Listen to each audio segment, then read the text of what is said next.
Сәлеметсіңдер ме балалар? Бүгінгі сабағымыз ерекше. Тақтаға қараңдаршы, үлкенге құрмет, кішіге ізет. Бұл жай ғана сөз емес, бұл тәрбиенің негізі. Бүгін мектептен шыққанда осыны іспен дәлелдеп көрейік.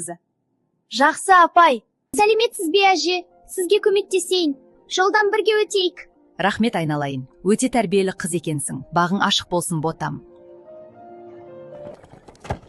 Ештеңе етпейді досым. Қазір бәрін жинап беремін. Міне кітаптарың, келесіде абай бол, жарай ма? Рахмет аға.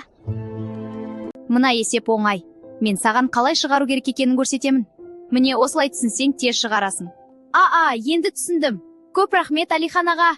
Жарайсыңдар балалар. Келіңіз, осы жерге отырыңыз, сізге орын берем. Рахмет балам, өргенің өссін. Сен сияқты жастар көп болсын. Қандай тәрбиелі бала. Ассалаумағалейкум ата, сөмкелеріңіз ауырышын сен.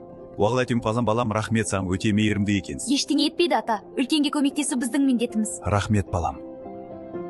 Анашым, шаршадыңыз ба? Мен сізге көмектесейін. Жоқ балам, рахмет, өзім ақ істеймін ғой. Жоқ анашым, сіз демалыңыз, мен үстелді жинап су әкеліп қоям.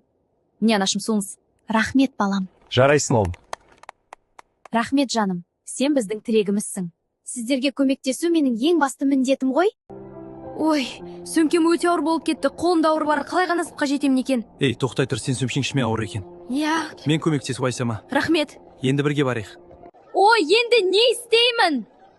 Мен бәрін төгіп алдым ғой.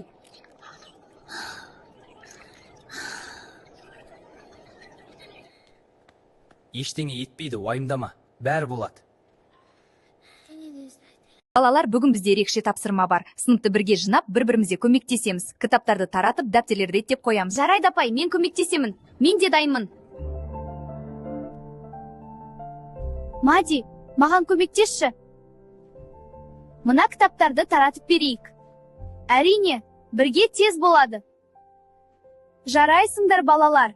Көмектесу үлкен күш. Бір-біріңді қолдағандарың өте жақсы.